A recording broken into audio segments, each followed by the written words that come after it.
என்ன ஜங்குக் மும்பை வராங்களா? நீங்களும் அப்படி தானே நினச்சிங்க? ஃபர்ஸ்ட் டைம் அந்த போஸ்டரை பார்க்கும்போது நீங்கள் என்ன நினச்சிங்க?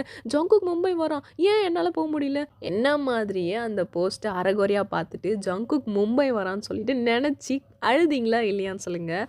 அழுதுனும் சொல்ல முடியாது, கண்ணில் தண்ணி வந்துச்சு, நான் ஃபீல் பண்ணணும்னு சொல்ல முடியாது, நைட்டு 1 ஹவராக 2 ஹவராக ஃபீல் பண்ணணும் சொல்ல முடியாது. வளர்றேன் தானே. அப்போது என்னுடைய மைண்ட் எப்படி இருந்திருக்கும் நீங்களே சொல்லுங்களேன்.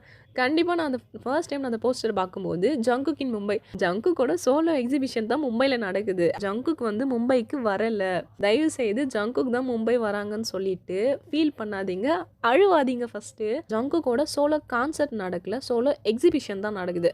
அங்கே போயிட்டு ஜங்குக்கோட ஃபோட்டோ, யூஸ் பண்ண திங்ஸ், ஜங்குக்கோட ட்ரெஸ்ஸஸ் அந்த மாதிரி தான் எக்ஸிபிஷனில் இருக்குமே. எக்ஸிபிஷன்னாலே நம்மளுடைய கை கால் தரையிலே நிற்காது, ஓடி போய் வேடிக்கை பார்க்குறது தான் என்னுடைய வேலையாக இருக்கும். உங்களுக்கு எப்படி தெரியல, இங்கே எக்ஸிபிஷன் நடக்குது நான் ஓடி போய் பார்க்குறேன்னு சொல்லிட்டு.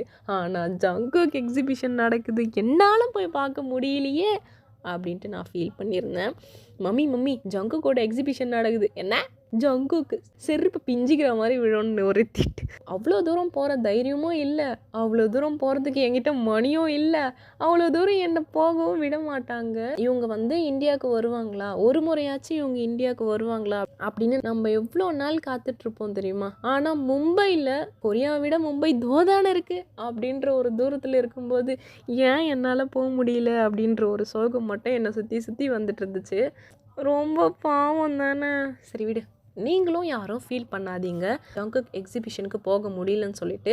ஃப்யூச்சரில் கண்டிப்பாக நீங்கள் போவீங்க. நீங்கள் ஃபர்ஸ்ட் வளர்ந்துருங்க, சூப்பராக படிங்க, அதுக்கான ஸ்டேஜ் வரும். நீங்கள் பிடிஎஸ் கான்சர்ட்டுக்கு போகணும், இந்த மாதிரி எக்ஸிபிஷனுக்கு போகணும்னு சொல்லிட்டு நீங்கள் ஏர்ன் பண்ணி உங்கள் காசில் போங்க. அப்போ தான் கெத்தாகவும் இருக்கும், லைட்டாக திமிராகவும் இருக்கும். ஏன்னா நம்மளை யாரையுமே கேள்வியே கேட்க முடியாது, இது ஏன் காசு எனக்கு பிடிச்சதா பண்ணுறேன் அப்படின்ற ஒரு டைலாக்லேயே சுற்றலாம், ஒன்றும் பிரச்சனை இல்லை. பேரண்ட்டை தொல்லை பண்ணி தான் போகணும் அப்படின்னு கிடையாது. பிடிஎஸ் எங்கேயும் போயிட மாட்டாங்க, ஃப்யூச்சர்லேயும் நம்ம கூடவே தான் இருப்பாங்க. ஒரு சில விஷயங்கள் சேஞ்ச் ஆகிருக்கலாம், ஆனால் இந்த கான்சர்ட் எக்ஸிபிஷன்றது ஸ்டாப் ஆக போகிறது கிடையாது, உங்களுக்காகவே இருக்கும். ஸோ யாரும் ஃபீல் பண்ணாதீங்க. மறுபடியும் சொல்கிறேன், ஜங்குக் வந்து மும்பை வரலை, ஜங்குக்கோட எக்ஸிபிஷன், சோலோ எக்ஸிபிஷன் தான் மும்பையில் நடக்குது. நீங்கள் போகிறீங்க அப்படின்னா எங்களுக்கு ரொம்ப ஹாப்பி தான். ஏன்னா எங்களால் முடியாது, என்னால் போக முடியல, என்னுடைய ஆர்மி ஃப்ரெண்டாச்சும் போகிறாங்களேன்னு சொல்லிட்டு சந்தோஷப்படுவேன். நீங்கள் எக்ஸிபிஷனுக்கு போகிறீங்க அப்படின்னா நான் எக்ஸிபிஷன் போகிறேன்னு சொல்லிட்டு மறக்காமல் கமெண்ட் பண்ணிட்டு போங்க. அங்கே போயிட்டு என்னென்னலாம் பார்த்தீங்கன்னு சொல்லிட்டு மறக்காமல் ஷேர் பண்ணுங்க. அங்கே பேசும்போதே ஒரு மாதிரி இருக்குது.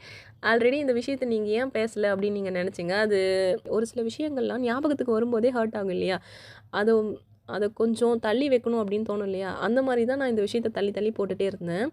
நினைக்கும் போதே ஒரு மாதிரி இருக்குது, ஏன் நம்மளால் போக முடியலன்னு சொல்லிட்டு. அவ்வளோ ஈகராக இருக்கும், அதுவும் ஜங்குக்கு ரொம்ப கஷ்டமாகிற மாதிரி தான் இருக்குது. ஸோ நான் ஃபீல் பண்ணலை, நீங்களும் ஃபீல் பண்ணாதீங்க ஆர்மீஸ். கண்டிப்பாக ஒரு நாள் நீங்கள் போவீங்க, எனக்கு நம்பிக்கை இருக்குது. பிடிஎஸ் கான்சர்ட் பார்க்குற அளவுக்கு நான் வளர்ந்துருக்கேன்னு சொல்லிட்டு கெத்தாக சொல்ல முடியும். அதனால் நீங்களும் ஃபீல் பண்ணாதீங்க ஆர்மீஸ், ஃபீல் பண்ணாதீங்க, நான் தான் ஃபீல் பண்ணிக்கிறேன் போலையே. சரி ஓகே, அழுவாதீங்க, மனசில் அதையே நினச்சிக்காதீங்க, பார்க்கலாம்.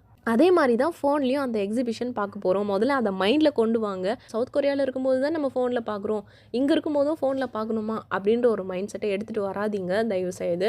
அங்கே என்ன இருக்குதுன்னு சொல்லிட்டு நம்ம ஆர்மிஸ் வந்து நமக்கு கண்டிப்பாக ஷேர் பண்ணுவாங்க, நாம் அதை பார்த்து தெரிஞ்சுக்கலாம். ஓகேவா? இந்த வீடியோ எப்படி இருந்துச்சுன்னு நான் கேட்க மாட்டேன், ஏன்னா இந்த வீடியோ நல்லாவே இல்லை, ஃபீல் பண்ணுறது மட்டும்தான் இருந்துச்சு. சரி ஓகே, நம்ம நெக்ஸ்ட் வீடியோவில் பார்க்கலாம். சரங்கி ஆர்மி.